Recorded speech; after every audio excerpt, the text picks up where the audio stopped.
Welcome to Theo Cyrus Rising. Let's talk about the state of the country. Because if we're talking about MAGA's fascism and not the Democrats' failures, we ain't looking at this thing the way it really is. And I sometimes think that if the left wing, for some resurgent reason, were to gain the upper hand and write the historical narrative of this time, and they don't talk about how they're dropping the ball, open the door for this insanity that we're seeing, we will have lost a major piece of history. And so I want to look at the country from the moment that Obama got elected presidency. I'm going to tell you why I'm going to do that, because I remember that day. If you're old enough, and you remember the state of the country leading up to Obama's presidency, if you remember, especially being black, the energy of the hope in that time, right? A lot of people try to rewrite how they feel about Obama looking back, and I always knew he wasn't. Don't do that. Put yourself in the moment. And if you were to hop in a time machine from 2025 to 2008, be like, bro, this is what the country look like now. You've seen ICE, and you've seen history getting erased from the Smithsonian, and you've seen us on the teetering and brink of wars and the genocide in Gaza, and you've seen all of this stuff happening, right? And you've seen the strife in the country. From the vantage point of Barack Obama's election, your first question would be, how did we get here? Well, I'm going to tell you how. They say that all that is necessary for evil to prosper is for good men to do nothing. And at the time of George W. Bush's presidency, the Democrats looked like the good men, the good guys, the ones who was going to save us from this. We all remember the timeline of events. 9/11, right? The country was mad unified, and then the war on terror turns out to be an absolute disaster. Then the crash of 2008, which happened on Bush's watch, as well as the first bailout. Folks was like, man, this white dude did so bad. Let's let the brother have a crack at it. There was an investment in the symbolism of Obama. And that kind of tacitly implied in that was that, number one, he was different than the Republicans that brought us this disaster. And number two, implicit in his blackness was that he'd take care of the poor. Implicit in his blackness would mean that we had progressed to the point where we could actually invest in post-racial America. Brother had one job, two, but really one job, bro. Fix this situation. For the love of God, fix the situation. And maybe like, don't do the wars. He had such a progressive campaign, anti-war this, anti-war that. There was a moment of hope where they invested in Obama in a way that you would have to invest faith if you decided to still live in a nation and participate in its electoral process. I believe. I'm going to try it. White guy's bad enough, what the hell? And when he bailed out the banksters and not the people, something went off the rails. When Barack Obama rode for Wall Street and not Main Street, on Main Street was poor white America. They had real problems at this point. Their homes was underwater. They had collapsed mortgages. We talk about $9 trillion in debt. All over the place. There was despair. Black man, what's up? You in charge now. And when his symbolism didn't back up, wasn't backed up with substance, they took what he represented to mean falsehood in general. All the things that we associate with the inherent civil rights movement and the greatness of like all men are created equal and this immigrant story looked as fake as his promises to the people who ate shit at that point. Let us not forget that the Tea Party had a legitimate gripe. A lot of people only remember the racism of the Tea Party, but the fact is they had a legitimate gripe. No taxation without representation. That was our tax dollars going to the bailouts. Americans voted against it 100 to 1 when you look at who was calling into the Senate. 100 to 1. We don't want these bailouts. Americans had every right to be pissed at Wall Street. They were like, let it fall. As bad as the country was in shape economically at that point, people said, I want justice to be done. Obama locks up no one. This is a legit crime. Not only that, but the way that the economy worked at the time before that was that what would happen in the speculatory markets, in the stock market, you know, S&P 500, NASDAQ, all of that, somewhat reflected the productivity of the American economy, somewhat, right? But what happened was, after the bailouts and the inflation that happened when the Federal Reserve steps in and does this quantitative easing and all this stuff like that, what I'll call the casino, the speculative markets, detaches from the factory America's true economic productivity and its gross domestic product. They decouple. And so now when it looked like the economy's recovering, it don't really get reflected in the factory. What's happening in the factory ain't really what's happening in the casino. They're two different things, right? And because of the fact that not a lot of people per capita own stocks, the recovery doesn't hit everybody equally, right? Dang near 2% of all investors own roughly 50% of stocks. But the job markets didn't necessarily do better. And then you have a lopsided recovery. The poor don't really see what Obama is like talking about when things are getting better. They only see that he's saying it gets better. The Democrats dropped the ball via Obama. And so the Tea Party comes in, and though their initial gripe is with Bush, they begin to mutate into something altogether different. They are ripe for somebody to dog whistle about what Barack Obama isn't. This investment that they had in the symbolism of his blackness, he's basically supposed to be a stand-in for if we could have elected Dr. Martin Luther King in a more modern time. Their pain makes everything that looks like diversity, equity, inclusion, racial equality look fake. There is a virus of racism that exists in the American body politic. But like certain viruses, they go dormant at certain times. They're not as active. There's not as many sores. There's not as many pustules going over, right? But all it needs is a pathogen. All it needs is an adjutant for the virus to bubble up again, right? And nothing can do that like economic hardship. Because I promise you, if Barack Obama would have bailed out Main Street and not Wall Street, the Tea Party wouldn't have had a chance. The birtherism that Donald Trump pushed came in right on time.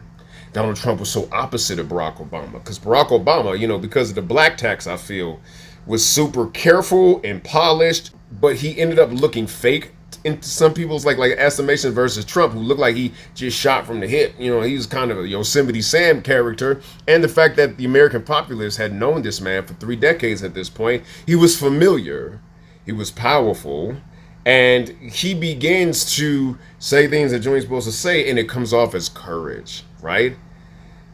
In a different situation, had the Democrats not dropped the ball, had they done what Roosevelt did, bail out from the bottom, he would have been a lone nut yelling racist shit in the wilderness. But that ain't what happened, is it? Because of the failures of the Democrats, this version of republicanism has roots to anchor in and grow up into what it has become today. Now add to that the fact that Barack Obama via drone strikes bombed more countries than George W. Bush. Now add to the fact that there's the Edward Snowden situation and the surveillance state had really gone over the top. Obama took the wrong side in his stance against Edward Snowden. Then Trump gets elected, right? But then you have the COVID era. And even though the left had this whole history of advocating for workers' rights, advocating for bodily autonomy via the abortion debate, when the vaccine mandates come down, they say you will either get a jab or you will lose your job. Where in the labor movement is that? Then you add to the fact that if the vaccine is safe and effective, they kept on saying safe and effective, you got Trump to thank for that. Didn't Trump develop the vaccine under Operation Warp Speed? There was a compilation of clips from left-wing politicians and influencers sounding as anti-vaxxers Robert F. Kennedy when they thought that Trump might win again and force the vaccine into everybody's arm that he developed. No, the vaccine, that's the salvation. The vaccine is going to solve everything. When you thought Trump was going to win and force that Operation Warp Speed vaccine into your arms, you sound like every brother on the court, like, I ain't taking that jab. But now that Biden gets in, everything is A-okay with the jab that you had a problem with. And if people are injured or killed because of the vaccine, many left-wing people were injured because of this vaccine. They don't even have an outlet to talk about it. Jimmy Dore, at the time, was really close with the Young Turks Jimmy Dore got called all kind of hella terrible names because he's like, no, the vaccine actually hurt me. There's a sister who made a movie called Anecdotals, which was all this collection of Democrats and left-leaning people who had taken the vaccine and suffered extreme negative side effects. Extreme. All the left blurred them out. Don't talk about that. You don't want to give the right any leg up, do you? No, dude, I'm just hurting, bro. I actually lost feeling in half of my body. My friend died suspiciously, just like Hank Aaron, directly after getting the vaccine. Can we talk about this? You advocates for bodily autonomy and labor rights? Democrats said, nah, right? Here's the issue. Forcing a vaccine into somebody's arm, right, against OSHA, against HIPAA and all that, making the vaccine cards that you have to do that, but also it pushes the authoritarian line to a point that when the right gets power again, it's not as egregious anymore. Under the Democrats, because of COVID, because of the lockdowns, right, forcefully disemploying people, because of the violation of bodily autonomy, and because of never owning the hypocrisy of all of these things, the right has a whole new goalpost to start from when they start eroding rights them damn selves. They worked hand in hand. And then the final nail in the coffin for the left, when it comes to dropping the ball, was Joe Biden's presidency and what he should have done in Gaza. Democrats, how could you? How could you? I know how you could. See, under Barack Obama, you got really deep into the pocket of the same war machine that Bush was in the pocket of. This war in Ukraine had the whole party switching around. I remember when the Republicans were the warmongers. Now against Vladimir Putin, you the warmonger, right? Not to say that Putin should have done what he did, of course. We can talk about Russia's ethics all day and the dictatorship that they live under. But the fact is, the warmongering and the war machine all of a sudden had incentives on the left like they hadn't had before Barack Obama. So now, when Gaza comes along, you in the habit. You in the habit. Joe Biden, number one, should have sat his old ass down and let the democratic process take place 2-3 years before the election. Gave Kamala Harris a freaking little tiny ass runaway trying to fly. Now, we could talk about evidence that says that Kamala actually won the election. We could talk about that because there is actually solid, hard evidence to say that the Republicans cheated to get into the office that they're currently in at the time of making this video. But Gaza, you had so many students repressed on college campuses by Democrats. You had so many people who was like, this is a deal breaker. How could you sit idly by? How could you allow this to happen? Y'all talk about human rights all over the place. You looking like y'all Republicans used to, y'all don't look familiar. You got Trump sounding less right-wing than Biden on this issue.